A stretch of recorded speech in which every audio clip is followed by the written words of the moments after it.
যেখানে বিজেপি খুব ভালোভাবে ক্ষমতায় ছিল, সেখানে বেশ বড় রকমের ধস নেমেছে।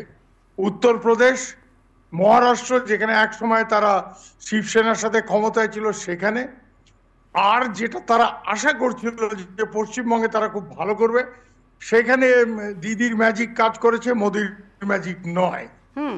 তো এই তিনটে জিনিস মিলিয়ে এবং সার্বিকভাবে দক্ষিণে কিন্তু বিজেপি অনেক জায়গাতে গেইন করেছে, কিন্তু অনেকগুলি জায়গাতে উত্তর ভারতে যেখানে প্রত্যাশিতভাবে তারা পারফর্ম করতে পারেনি, তারপরেও পাস দ্য গোল পোস্ট, যেটাকে বলে না, যে গোল পোস্ট পেরিয়ে চলে গেছে, হুম। হুম। হুম। সেই জিনিসটা হয়েছে। সরকার গঠন মোদিই করবে, কিন্তু ভারতের ভোটার খুব ম্যাচিওর ভোটার।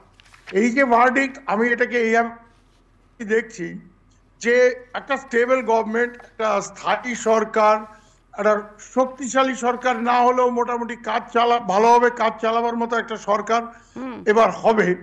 কিন্তু বিজেপির যে প্ল্যান,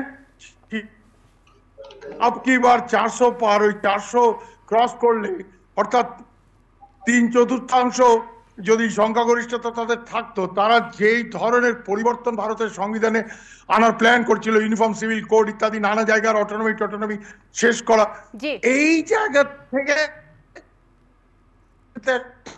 বলতে পারেন ক্যাভিয়েট দেওয়া হয়েছে যে বাবা, তোমরা ইলেকশন যেত, তোমরা দেশের শাসন করো, কিন্তু আইডিয়া অফ ইন্ডিয়াটা চ্যালেঞ্জ করো না।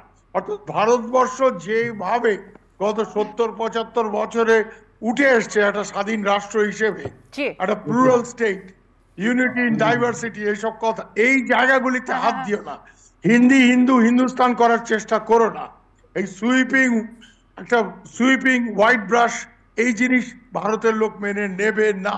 জি। কেন, ভারতের যা বৈচিত্র্য, ভারত চীন নয়, যেখানে চীনে 93% হান পপুলেশন, কোনো বৈচিত্র্য নেই, সেখানে অথরিটেরিয়ান সিস্টেম চলতে পারে।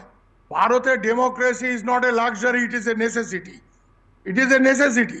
এই নাহলে জি। এতগুলি আলাদা আলাদা ধরনের লোকজন, আলাদা আলাদা জাতিসত্তা, এদেরকে এক জায়গায় ধরে রাখা সম্ভব হবে না। ভারতের সেনাবাহিনী দিয়ে এই এই জিনিস সম্ভব না। ভারত টিকে থাকবে তখনই যখন ভারতে একটা কনসেনসাস থাকবে।